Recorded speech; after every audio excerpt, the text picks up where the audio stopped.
जय नमस्कार साथियों, आप लोगों का हमारे YouTube channel GKGS Ajay sir MP में बहुत बहुत स्वागत है। दोस्तों, मैं पुनः बहुत बहुत स्वागत करता हूं संविधान की इस महत्वपूर्ण क्लास पर, जहां आज अपन महत्वपूर्ण टॉपिक पर चर्चा करने वाले हैं आपातकाल। तो दोस्तों, आज बताया जाएगा आपको कि क्या होता है आपातकाल, कौन लगाता है आपातकाल, क्यों लगता है आपातकाल, कितने समय के लिए लगता है आपातकाल। तो बने रहिएगा आप हमारे साथ, क्योंकि आज चर्चाओं पर होगा आपातकाल। तो किस प्रकार से क्वेश्चन बन सकते हैं दोस्तों? तो पहला क्वेश्चन बनकर आता है कि भारतीय संविधान में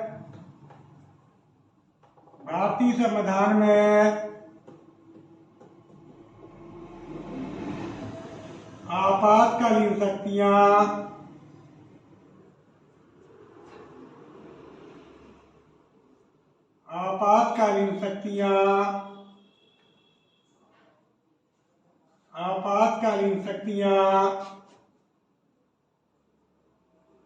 जर्मनी के बीमर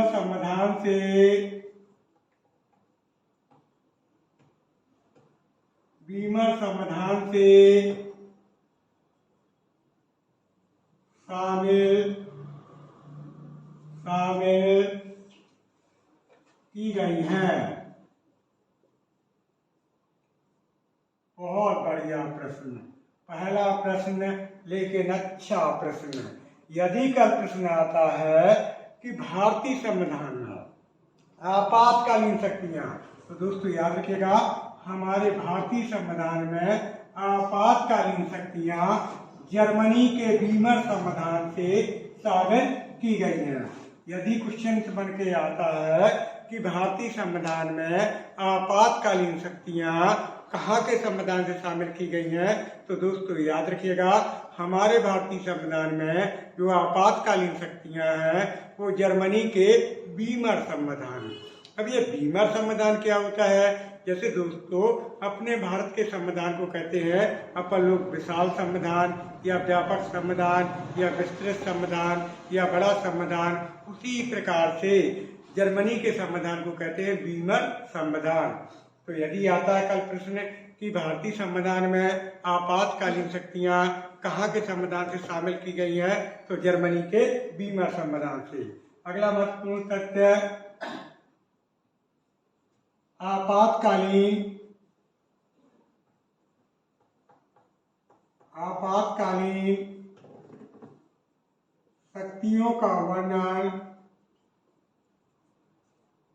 शक्तियों का वर्णन भाग 18 के अनुच्छेद 356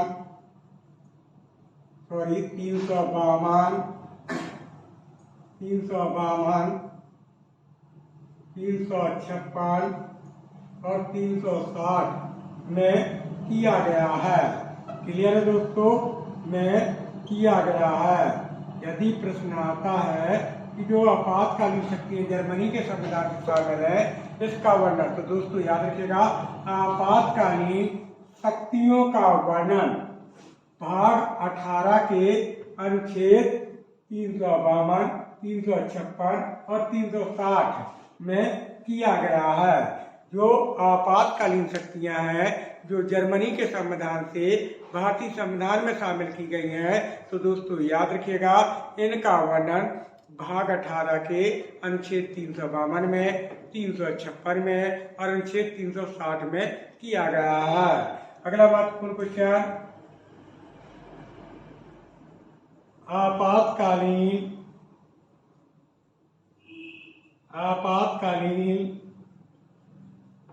शक्तियां भारतीय संविधान में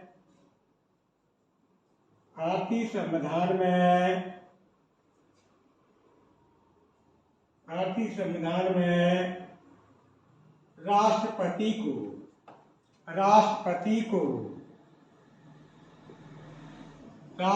को प्रदान की गई हैं। क्लियर है दोस्तों? क्या बात कर रहे थे अपन?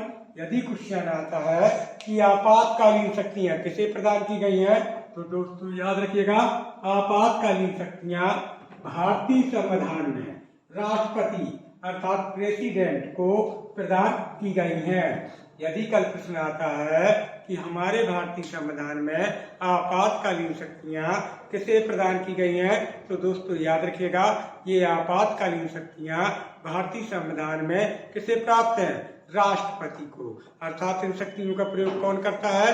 प्रेसिडेंट अर्थात राष्ट्रपति। क्लियर है? अगला महत्वपूर्ण तथ्य है अनुच्छेद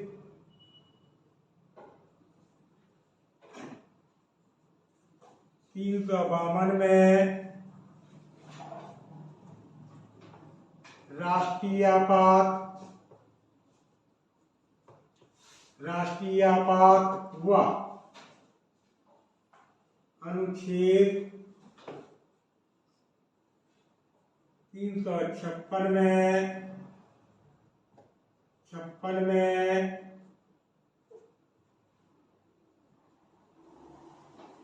राष्ट्रपति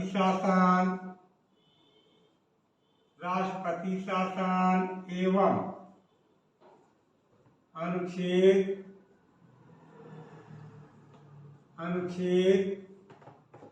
360 में वित्तीय आपात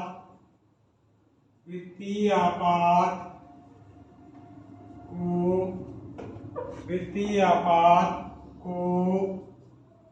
शामिल किया गया है।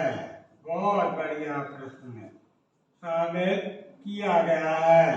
देखेंगे दोस्तों, हमने क्या बात की है कि आपातकालीन शक्तियां जो भारतीय संविधान में जर्मनी के संविधान से शामिल है, तो दोस्तों याद रखिएगा, अनुच्छेद 352 में राष्ट्रीय आपात है, अनुच्छेद 356 में आपका राष्ट्रपति शासन है, और अनुच्छेद 360 में आपके वित्तीय आपात का वर्णन किया गया है, अर्थात शामिल किया गया है। तो क्लियर हुआ दोस्तों कि भारतीय संविधान में आपातकालीन शक्तियां जर्मनी के संविधान से शामिल की गई हैं, और ये आपातकालीन शक्तियां आपके भारत के राष्ट्रपति को प्रदान की गई हैं। और दोस्तों हमने बताया है कि आपातकालीन शक्तियां भारतीय संविधान के भाग 18 के अनुच्छेद 352, 356 और 360 में वर्णित है।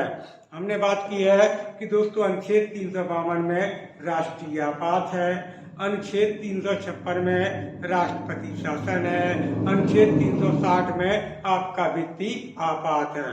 तो बात करते हैं दोस्तों, क्या होता है राष्ट्रीय आपात, क्या होता है राष्ट्रपति शासन और क्या होता है वित्तीय आपात। तो सबसे पहले अपन चर्चा करेंगे अपना राष्ट्रीय आपात। किस पर चर्चा करेंगे दोस्तों?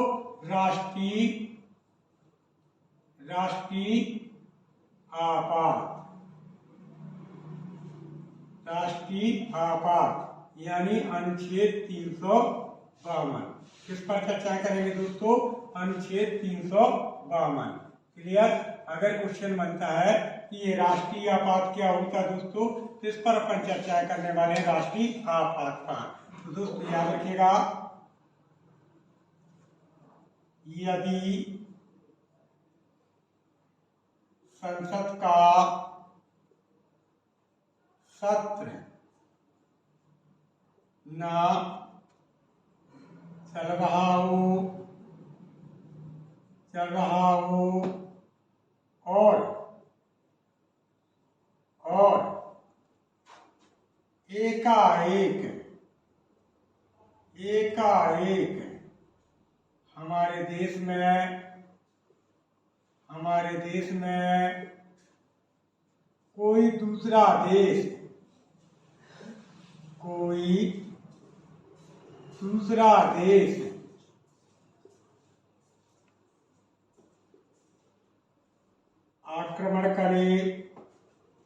आक्रमण कर दे या देश के देश के अंदर सैनिक विद्रोह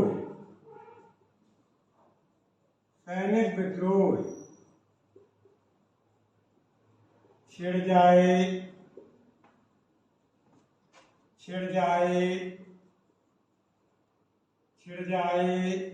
तो राष्ट्रपति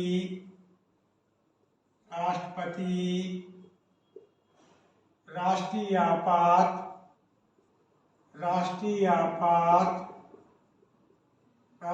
आपात की घोषणा करेगा।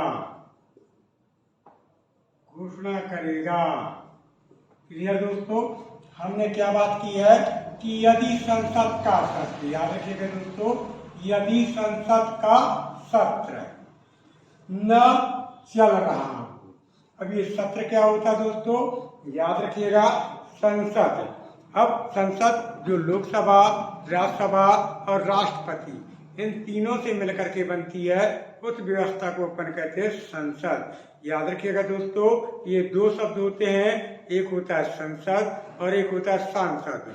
तो संसद और सांसद, तो संसद एक संगठन टाइप का है दोस्तों, जिसमें लोकसभा, राज्यसभा और राष्ट्रपति को शामिल किया जाता है। तो हम बात कर रहे थे कि यदि संसद का सत्र का मतलब सभा या मीटिंग, असेंबली, समझ रहे हैं ना दोस्तों, सभा न चल रही हो, सत्र न चल रहा हो और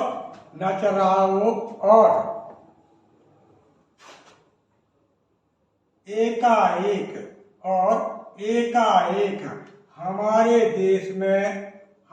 देश में, याद रखिएगा दोस्तों, हमारे देश में कोई दूसरा देश आक्रमण कर दे या देश के अंदर सैनिक विद्रोह छिड़ जाए तो राष्ट्रपति द्वारा राष्ट्रीय आपात की घोषणा की जाएगी। हमने क्या बात की है दोस्तों कि मान लीजिए यदि संसद का सत्र न चल रहा हो और देश के अंदर किसी प्रकार का कोई सैनिक विद्रोह छिड़ता है या एकाएक का मतलब अचानक से या आकस्मिक कोई अदर कंट्री देश हमारे देश पर आक्रमण करता है। याद रखिएगा दोस्तों कि अदर कंट्री देश हमारे देश पर आक्रमण करता है तो राष्ट्रपति अनुच्छेद 352 का प्रयोग कर राष्ट्रीय आपात की घोषणा करेगा। किसकी घोषणा करेगा दोस्तों? राष्ट्रीय आपात की घोषणा करेगा। अगला महत्वपूर्ण फैक्ट, यदि राष्ट्रपति के द्वारा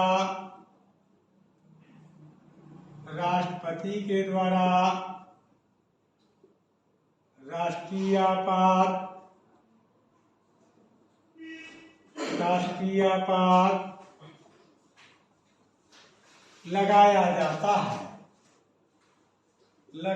जाता है तो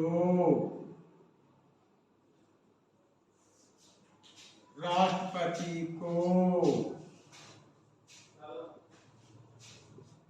एक माह के अंदर अनिवार्य रूप से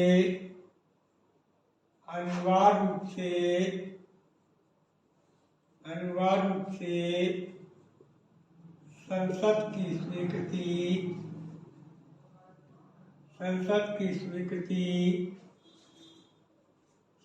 की स्वीकृति लेनी होगी। हमने क्या बात की दोस्तों कि यदि राष्ट्रपति के द्वारा राष्ट्रीय आपात लगाया जाता है तो राष्ट्रपति को एक माह के अंदर अनिवार्य रूप से संसद की स्वीकृति लेनी होगी। क्लियर है दोस्तों? यदि राष्ट्रपति राष्ट्रीय आपात की घोषणा करता है तो दोस्तों याद रखिएगा राष्ट्रपति को एक माह के अंदर अनिवार्य रूप से संसद की स्वीकृति लेनी होती है। क्लियर? अगला महत्वपूर्ण तथ्य, यदि राष्ट्रपति एक माह के अंदर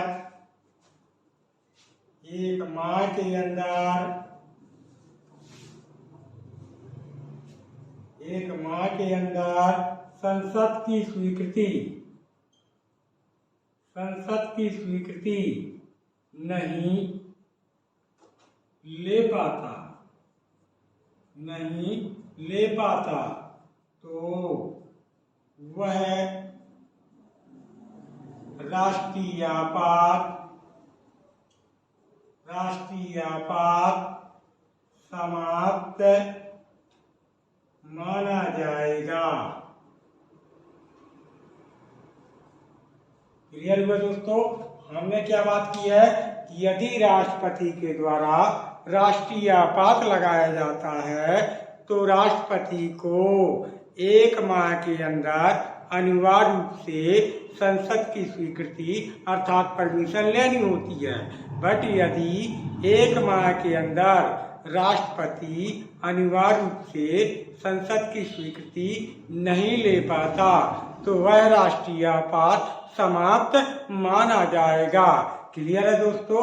हमने क्या बात की है कि यदि राष्ट्रपति एक माह के अंदर संसद की स्वीकृति नहीं ले पाता तो वह राष्ट्रीय आपात समाप्त माना जाएगा। क्लियर है दोस्तों?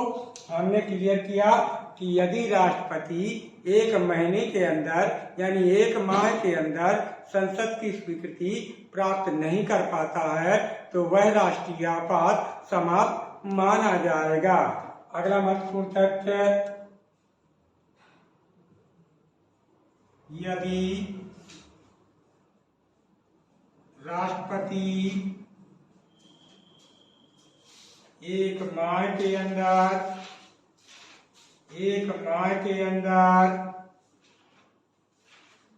संसद की स्वीकृति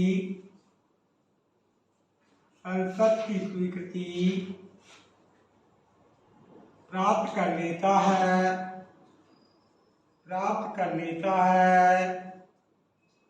तो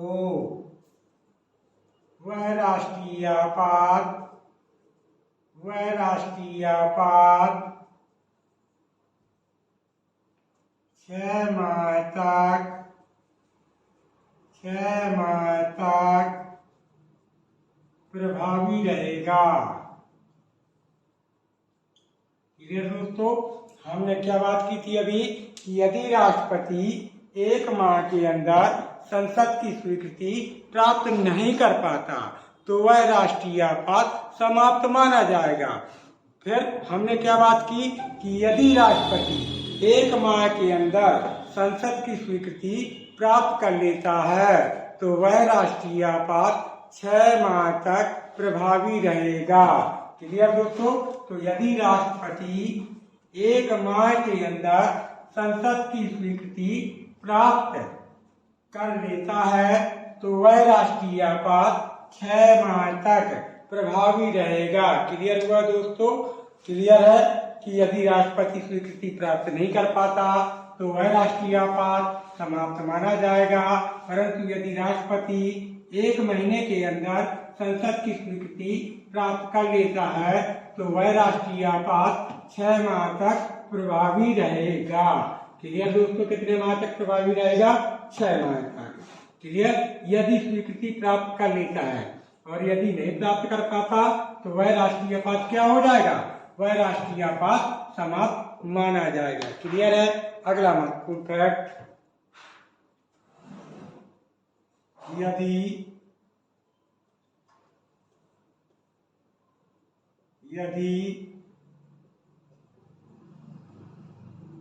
राष्ट्रपति चाहता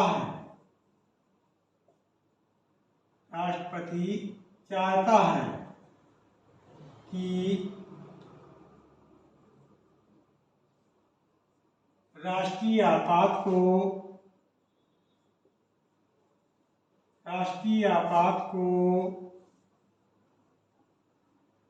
मध्य में ही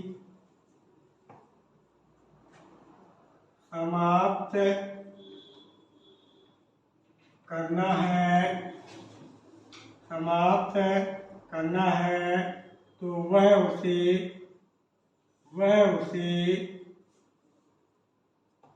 समाप्त कर सकता है, क्लियर हुआ दोस्तों। हमने क्या बात की कि यदि राष्ट्रपति, याद रखिएगा दोस्तों, यदि राष्ट्रपति चाहता है कि राष्ट्रीय आपात को मध्य में ही समाप्त करना है, तो वह उसे समाप्त कर सकता है। क्लियर हुआ दोस्तों, वह उसे मध्य में ही समाप्त कर सकता है। अगला,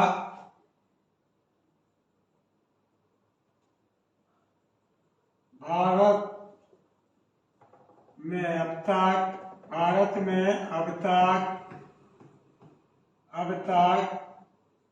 3 बार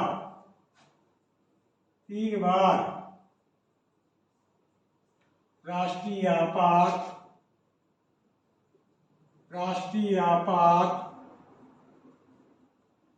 लगाया जा चुका है। कल क्वेश्चन आता है कि भारत में, याद रखिएगा दोस्तों, तो भारत में अब तक 3 बार, कितनी बार दोस्तों? 3 बार राष्ट्रीय आपात लगाया जा चुका है। यानी हमारे भारत में अब तक कितनी बार राष्ट्रीय आपात लगाया जा चुका है? तो दोस्तों याद रखिएगा 3 बार। अगला, भारत में पहली बार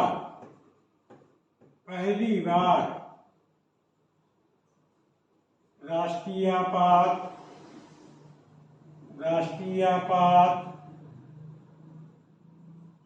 सन 1962 में 1962, कब दोस्तों? 1962 यानी 1962। सन 1962 में भारत चाइना युद्ध के समय लगाया गया था। क्लियर दोस्तों। यदि कल प्रश्न आता है कि हमारे भारत में अब तक कितने बार राष्ट्रीय आपात लगाया जा चुका है, तो दोस्तों कितने बार? 3 बार। फिर प्रश्न आता है कि भारत में पहली बार राष्ट्रीय आपात कब लगा था, तो दोस्तों याद रखिएगा 1962 यानी सन 1962 में। कब लगा था दोस्तों? सन 1962 में लगाया गया था। और ये कब लगाया था? भारत चाइना युद्ध के समय। कब लगा था दोस्तों? भारत चाइना युद्ध के समय लगाया गया था, जब 1962 में भारत और चीन का युद्ध हुआ दोस्तों। उसी समय पहली बार हमारे भारत देश में राष्ट्रीय आपात लगाया गया था। क्लियर दोस्तों। अगला महत्वपूर्ण क्वेश्चन देखेंगे दोस्तों। भारत में दूसरी बार राष्ट्रीय आपात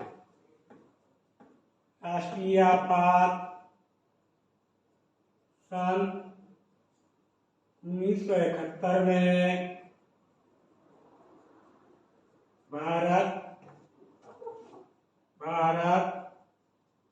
पाक का मतलब पाकिस्तान, भारत पाक युद्ध के दौरान लगाया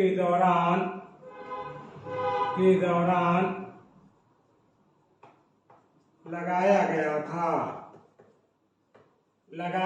था। हमने क्या बात की दोस्तों कि भारत में, याद रखिएगा दोस्तों, भारत में दूसरी बार राष्ट्रीय आपात सन 1971 में भारत पाकिस्तान युद्ध के दौरान लगाया गया था। अर्थात जब 1971 में भारत और पाकिस्तान का युद्ध हुआ, उस दौरान दूसरी बार भारत में आपका अपना राष्ट्रीय आपात लगाया गया था। अगला फैक्ट देखेंगे दोस्तों, भारत में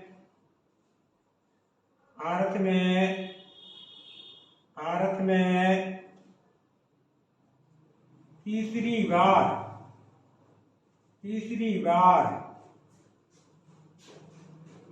राष्ट्रीय आपात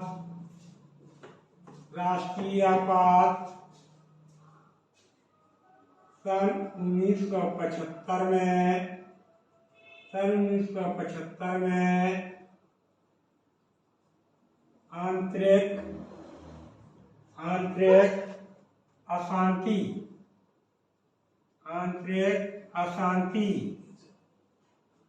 के दौरान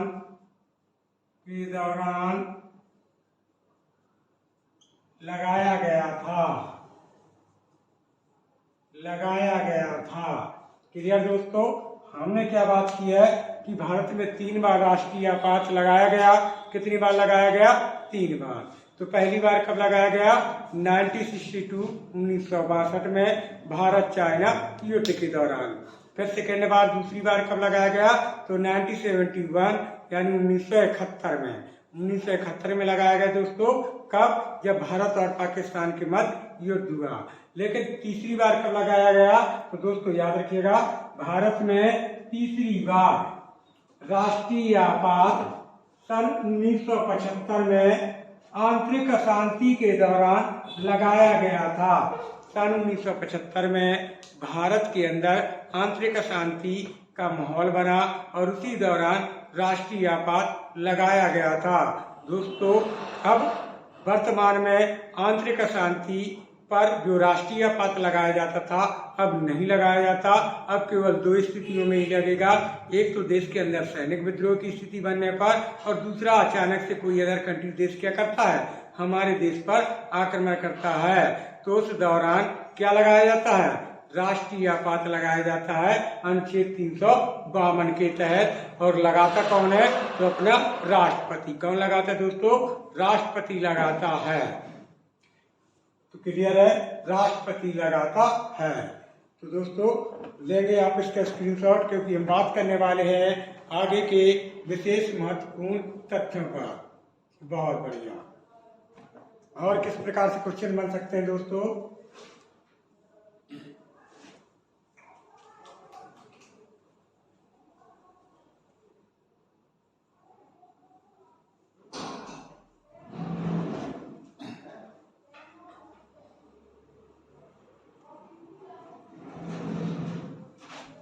बहुत बढ़िया।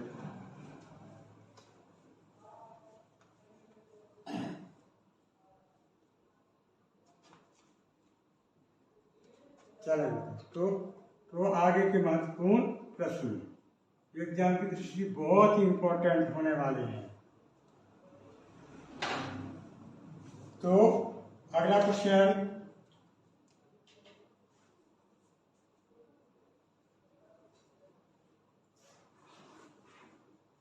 राष्ट्रीय आपात के दौरान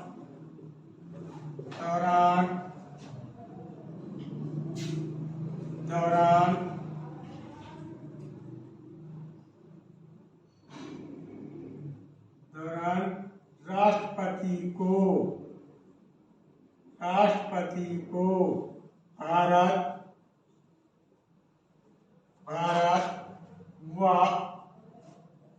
भारत के सभी राज्यों की संपूर्ण शक्तियां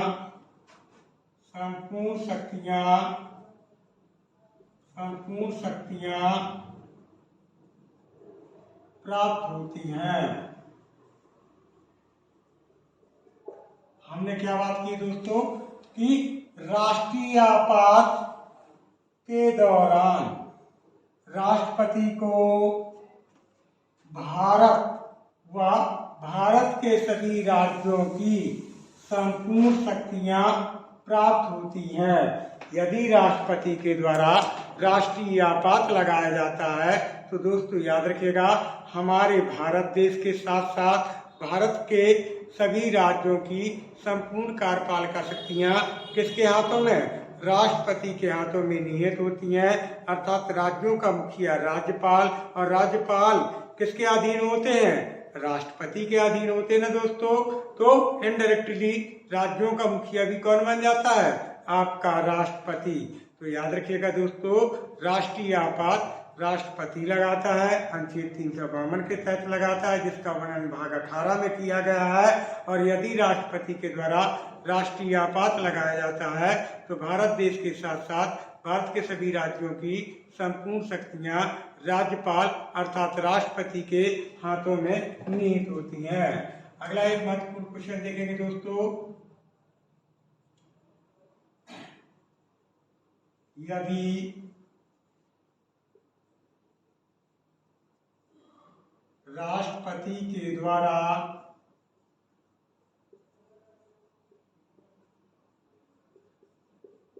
राष्ट्रीय आपात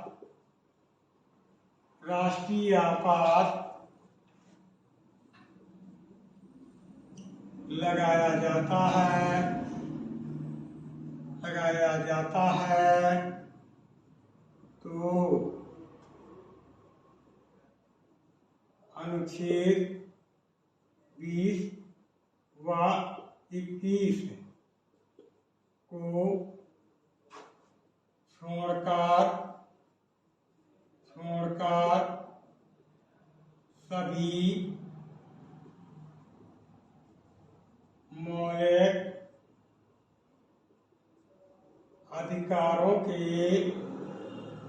अधिकारों के अनुच्छेद स्थगित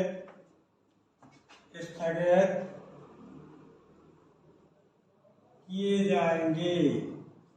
बहुत बड़ा प्रश्न है। हमने क्या बात की दोस्तों कि यदि राष्ट्रपति के द्वारा राष्ट्रीय आपात लगाया जाता है तो अनुच्छेद 20 व 21 को छोड़कर सभी मौलिक अधिकारों के अनुच्छेद स्थगित किए जाएंगे। यदि राष्ट्रपति के द्वारा अनुच्छेद 352 का प्रयोग करके राष्ट्रीय आपात लगाया जाता है तो दोस्तों याद रखिएगा, अनुच्छेद 20 और 21 को छोड़कर भारतीयों को जो मौलिक अधिकार प्रदान किए गए हैं वो सभी मौलिक अधिकारों के अनुच्छेद स्थगित किए जाएंगे, अर्थात 20 और 21 को छोड़कर। क्लियर दोस्तों, 20 और 21 को छोड़कर। तो लेंगे इसका स्क्रीनशॉट, क्योंकि ये था आपका राष्ट्रीय आपात। अब बात करने वाले दोस्तों अपन राष्ट्रपति शासन पर। किस पर? राष्ट्रपति शासन पर।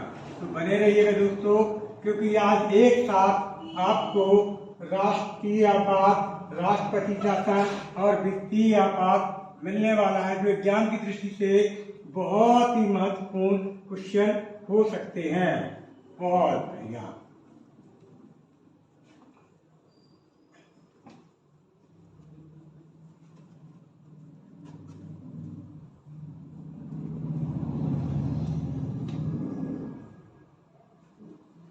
चलेंगे तो किस पर चर्चा करेंगे अपन चर्चा करेंगे राष्ट्रपति शासन। किस पर चर्चा करने वाले हैं? राष्ट्रपति शासन पर।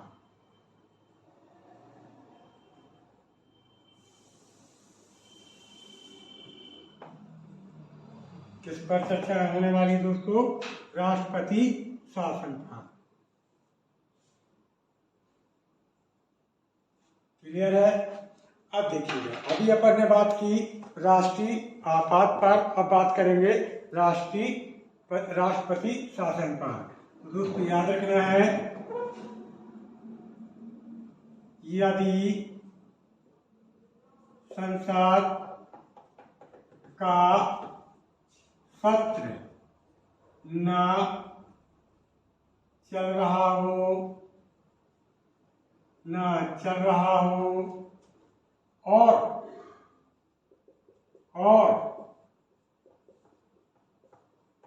किसी राज्य की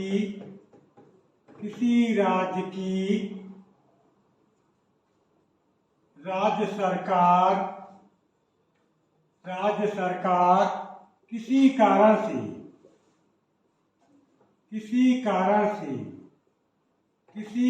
से भंग होती है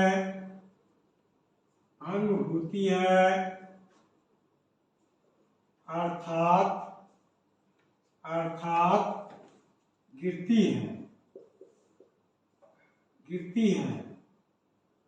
है और इसकी जानकारी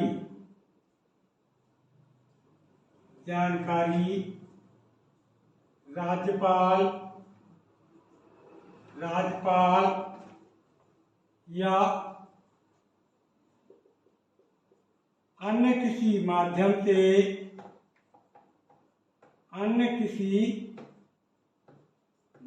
से राष्ट्रपति तक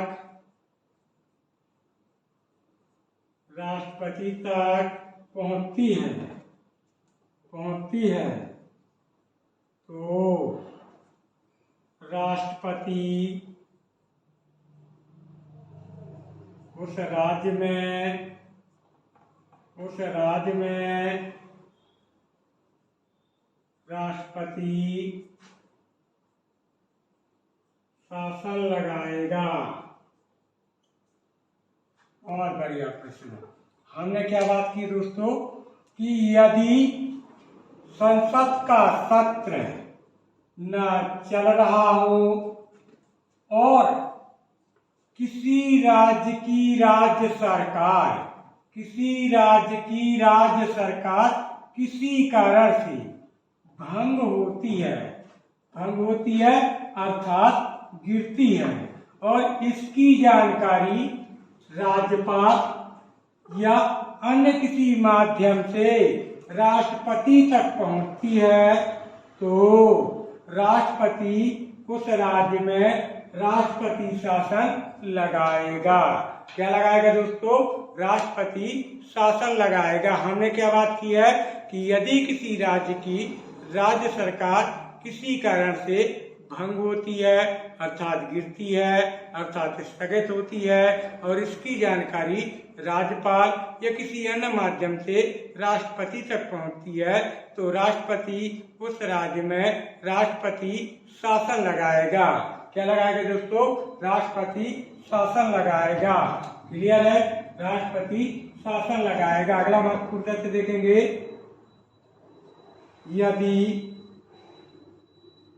किसी राज्य में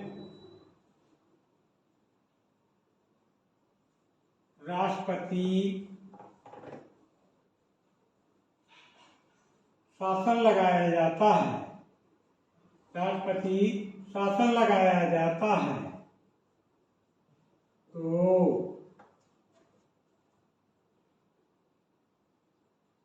राष्ट्रपति को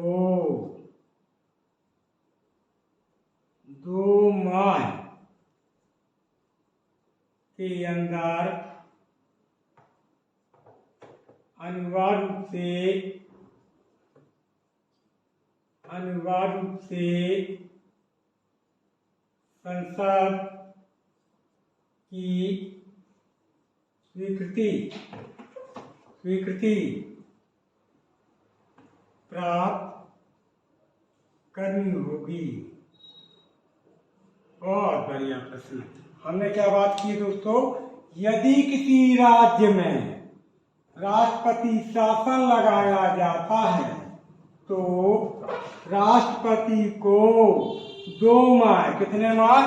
2 माह के अंदर अनिवार्य रूप से संसद की स्वीकृति प्राप्त करनी होती है। कितने माह के अंदर? 2 माह के अंदर। क्लियर है दोस्तों। राष्ट्रीय आपात में 1 माह था और राष्ट्रपति शासन में 2 माह। अगला महत्वपूर्ण तथ्य, यदि राष्ट्रपति 2 माह के अंदर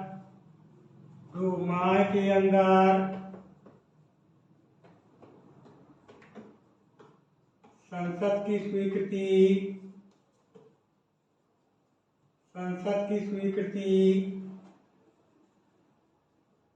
प्राप्त नहीं कर पाता तो राष्ट्रपति शासन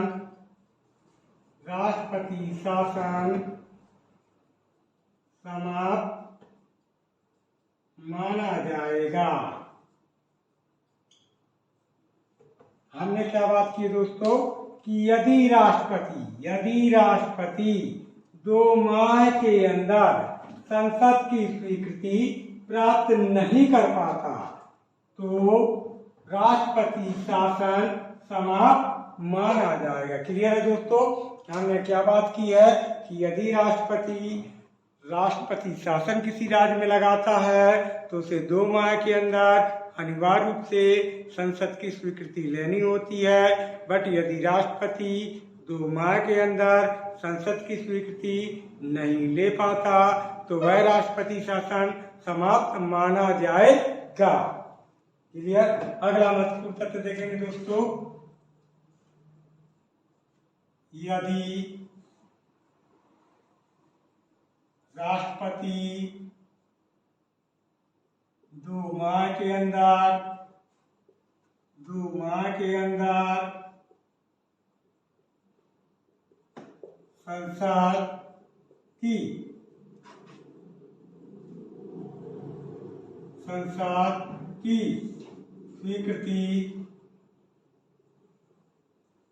प्राप्त कर लेता है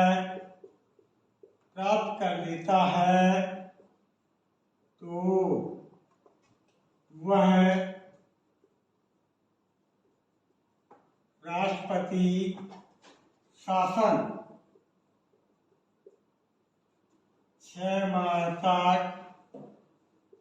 6 माह तक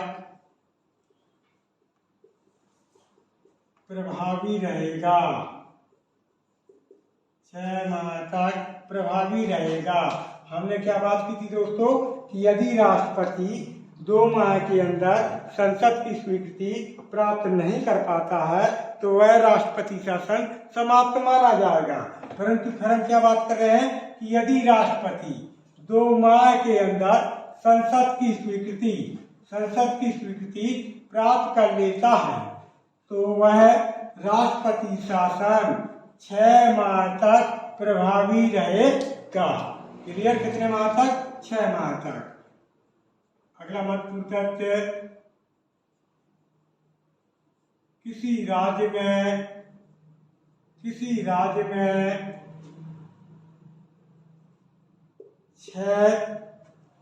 6 माह करके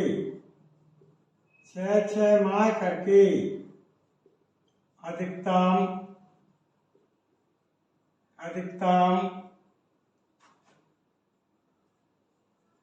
3 वर्ष तक के लिए राष्ट्रपति शासन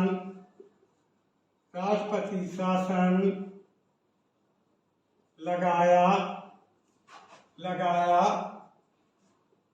जा सकता है। हमने क्या बात की कि दोस्तों याद रखिएगा, किसी राज्य में 6 माह करके अधिकतम 3 वर्ष तक, कितने वर्ष तक? 3 वर्ष तक के लिए राष्ट्रपति शासन लगाया जा सकता है। यानी यदि किसी राज्य में राष्ट्रपति शासन लगाया जाना है तो अधिकतम कितने वर्ष तक? दोस्तों 6 माह करके अधिकतम 3 वर्ष तक के लिए राष्ट्रपति शासन लगाया जा सकता है। अगला महत्वपूर्ण क्वेश्चन, यदि किसी राज्य में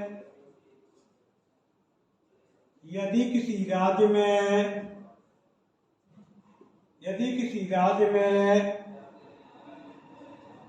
3 वर्ष से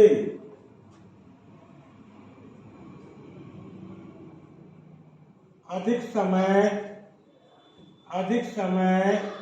के लिए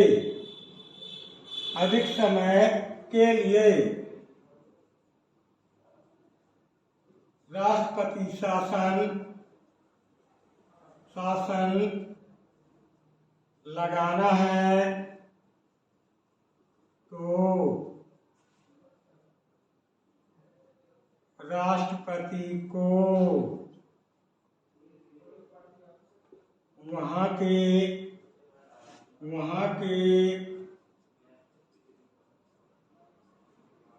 निर्वाचन आयोग से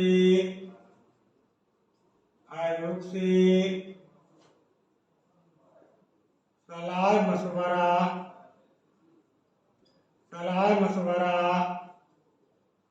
करना होगा। क्लियर दोस्तों, हमने क्या बात की है कि यदि किसी राज्य में 3 वर्ष से अधिक समय के लिए राष्ट्रपति शासन लगाना है तो राष्ट्रपति को वहाँ के निर्वाचन आयोग से सलाह मशवरा करनी होगी। क्लियर दोस्तों, हमने बात की है कि किसी राज्य में 6 माह करके अधिकतम 3 वर्ष तक के लिए राष्ट्रपति शासन लगाया जा सकता है। फिर हमने वहीं पर बात की कि यदि किसी राज्य में किसी कारण से 3 वर्ष से अधिक समय के लिए राष्ट्रपति शासन लगाया जाना है तो दोस्तों राष्ट्रपति को वहाँ के निर्वाचन आयोग से सलाह मशवरा करनी होगी। क्या सलाह मशवरा करनी होगी। अगला महत्वपूर्ण क्वेश्चन, भारत के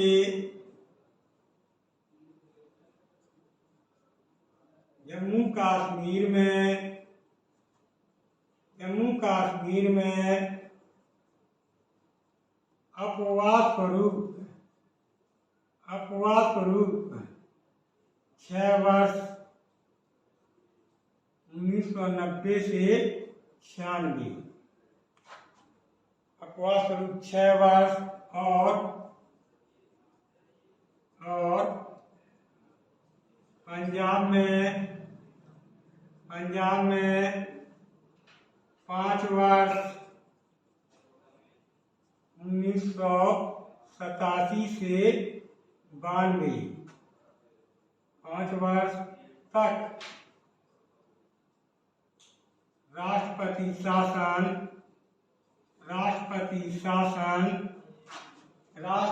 शासन लगा रहा। क्लियर दोस्तों, हमने क्या बात की है कि 3 वर्ष तक 6 माह करके लगाया जा सकता है, परंतु अपवाद स्वरूप भारत के जम्मू कश्मीर में अपवाद स्वरूप 6 वर्ष यानी 1990 से 96 और पंजाब में 5 वर्ष 1987 से 92 तक राष्ट्रपति शासन लगा रहा। क्या लगा रहा दोस्तों? राष्ट्रपति शासन लगा रहा। तो लेंगे दोस्तों इसका स्क्रीनशॉट, क्योंकि हम बात करने वाले हैं राष्ट्रपति शासन के आगे के महत्वपूर्ण तथ्यों पर। क्लियर दोस्तों, उम्मीद करते हैं क्लास आपको बेहतर समझ में आ रही होगी। हम बात करेंगे राष्ट्रपति शासन के आगे के महत्वपूर्ण तथ्य, ये एग्जाम की दृष्टि से बहुत ही इम्पोर्टेंट बनने वाले हैं दोस्तों।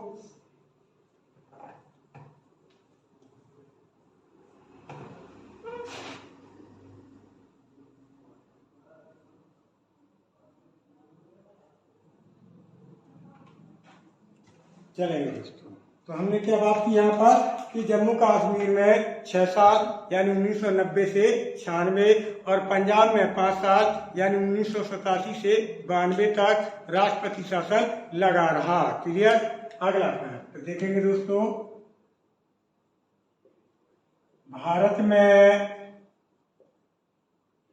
सबसे पहले सबसे पहले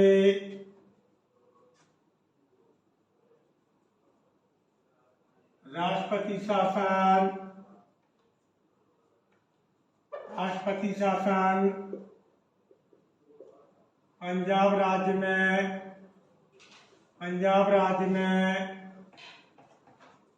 लगाया गया था कब? 1951 यानी 1951 में। हमने क्या बात की कि भारत में सबसे पहले राष्ट्रपति शासन, दोस्तों याद रखिएगा, पंजाब राज्य में लगाया गया था और कब? 1951 यानी 1951 यानी भारत का पंजाब राज्य ही एक ऐसा राज्य है जहां सर्वप्रथम 1951 में आपका राष्ट्रपति शासन लगाया गया था। अगला महत्वपूर्ण क्वेश्चन देखेंगे। भारत में सबसे ज्यादा बार राष्ट्रपति शासन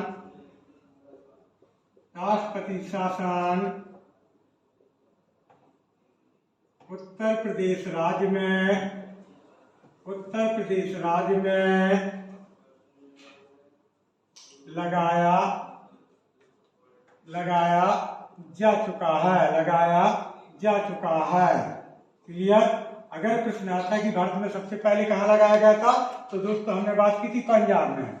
लेकिन भारत में सबसे ज्यादा बार राष्ट्रपति शासन किस राज्य में, याद रखिएगा, राष्ट्रपति शासन किस राज्य में लगाया जा चुका है? तो दोस्तों याद रखिएगा, अपने उत्तर प्रदेश में। क्लियर? अगला महत्वपूर्ण तथ्य, हमारे मध्य प्रदेश में अब तक 3 बार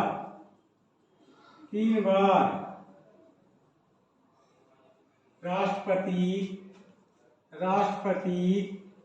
शासन लगाया जा चुका है। क्लियर दोस्तों? हमने क्या बात की कि हमारे मध्य प्रदेश में, याद रखिएगा, हमारे मध्य प्रदेश में अब तक 3 बार, कितनी बार दोस्तों? 3 बार राष्ट्रपति शासन लगाया जा चुका है। कितनी बार लगाया जा चुका है? तो 3 बार। तो 3 बार कब लगाया जा चुका है दोस्तों? तो पहली बार लगा था 1977 यानी 1977 में, 1980 में और 1992 में। यानी कितनी बार लग चुका है दोस्तों? तो याद रखिएगा 3 बार। कितनी बार लगाया जा चुका है? 3 बार। तो उम्मीद करते हैं दोस्तों कि क्लास आपको बेहतर समझ में आई होगी। हम बात करेंगे अभी वित्तीय आपात के महत्वपूर्ण तथ्यों पर। तो ये रहा आपका राष्ट्रपति शासन और राष्ट्रीय आपात। अब बात करेंगे अपन वित्तीय आपात। क्या होता है वित्तीय आपात? तो बने रहिएगा आप हमारे साथ। ये महत्वपूर्ण टॉपिक, थोड़ा बड़ा टॉपिक जरूर होगा, परंतु एग्जाम की दृष्टि से बहुत ही गजब का टॉपिक बनने वाला है दोस्तों, क्योंकि यह एक ऐसा महत्वपूर्ण टॉपिक है जो अधिकांशतः क्वेश्चन एग्जाम में बनाता है दोस्तों याद रखिएगा, अगर कोई भी टॉपिक है वो है आपका आपातकाल, क्योंकि चाहे पेपर छोटा हो या बड़ा, इसका काम है क्वेश्चन बनाना। तो बने रहिएगा आप दोस्तों।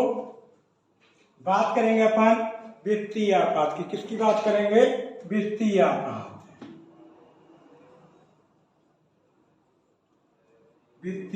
आपात। यानी अनुच्छेद 360। किस प्रकार से क्वेश्चन इस पर बन सकते हैं वित्तीय आपात पर। क्लियर दोस्तों? किस पर अपन चर्चा करने वाले हैं? वित्तीय आपात। तो देखेंगे कि वित्तीय आपात में किस प्रकार से क्वेश्चन बन सकते हैं जो एग्जाम की दृष्टि से बहुत ही इंपॉर्टेंट फैक्ट हो सकते हैं। तो देखेंगे दोस्तों, यदि संसद का सत्र न चल रहा हो और भारत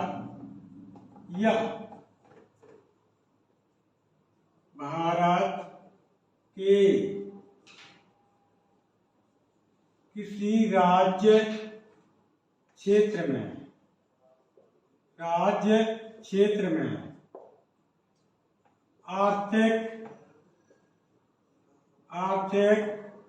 स्थिति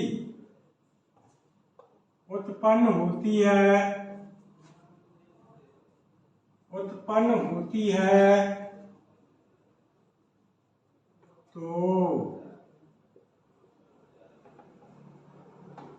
राष्ट्रपति के द्वारा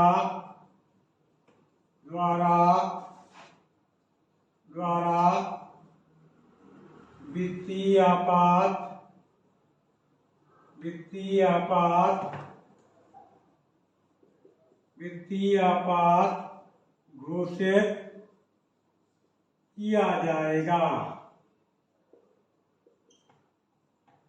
हमने क्या बात की दोस्तों कि यदि संसद का सत्र न चल रहा हो और भारत के किसी राज्य क्षेत्र में आर्थिक स्थिति उत्पन्न होती है तो राष्ट्रपति के द्वारा वित्तीय आपात घोषित किया जाएगा।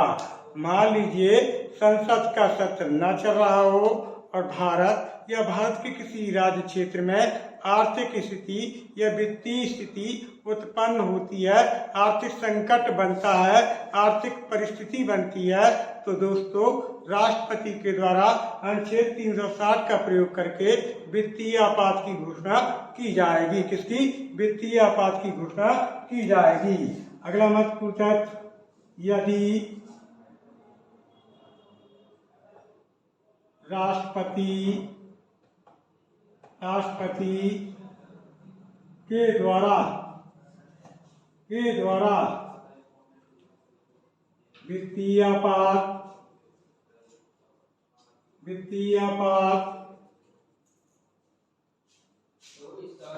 घोषित किया जाता है तो राष्ट्रपति को 2 माह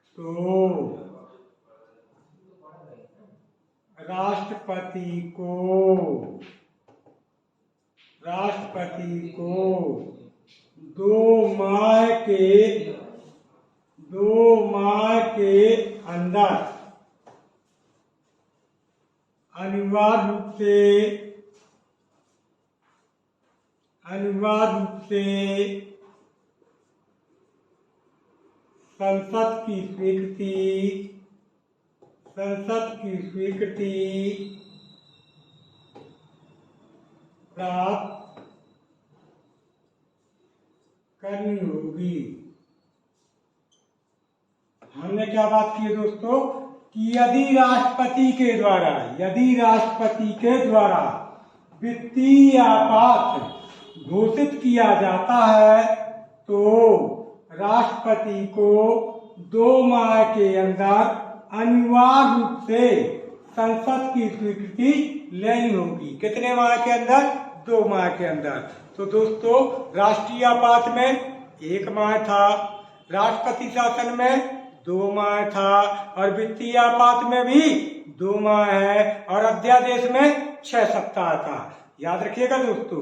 तो 2 माह के अंदर अनिवार्य रूप से संसद की स्वीकृति प्राप्त करनी होगी। अगला महत्वपूर्ण फैक्ट, यदि राष्ट्रपति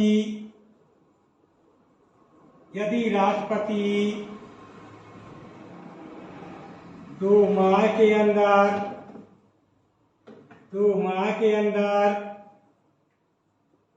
संसद की स्वीकृति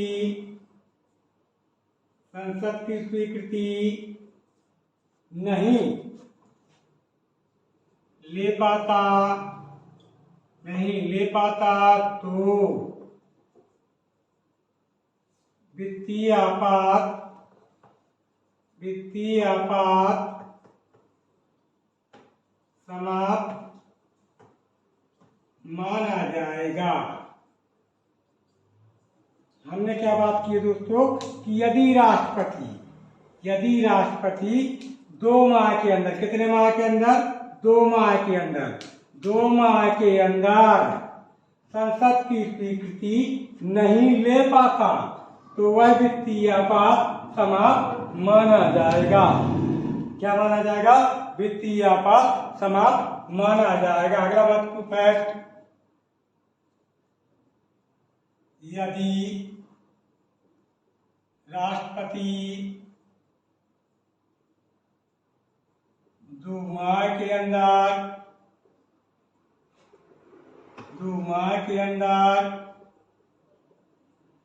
संसद की स्वीकृति प्राप्त कर लेता है तो वह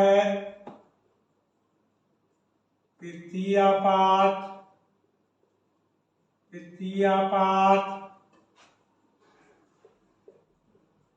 6 माह तक प्रभावी रहेगा।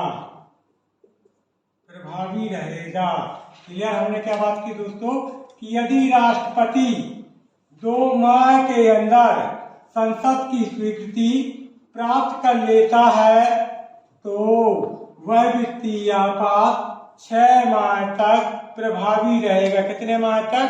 6 माह तक। अगला महत्वपूर्ण क्वेश्चन, वित्तीय आपात के समय राष्ट्रपति को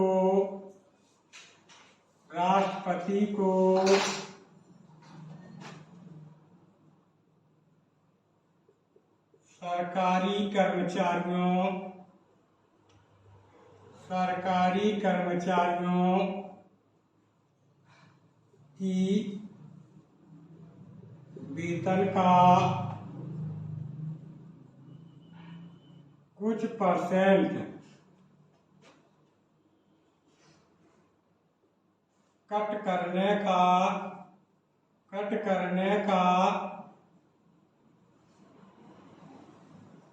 अधिकार होता है। 1 घंटा, 1 दिन या 3 दिन।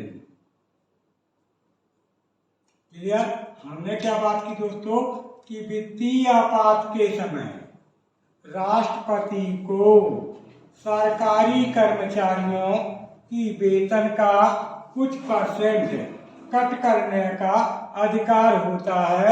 1 घंटा की वेतन कट कर सकता है या 1 दिन की वेतन कट कर सकता है या 3 दिन तक की वेतन क्या कर सकता है?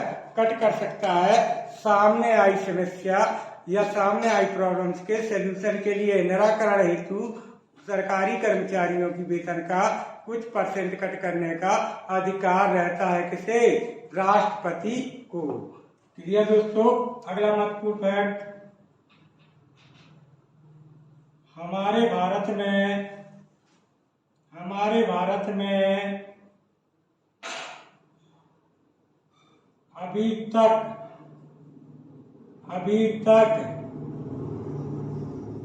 वित्तीय आपात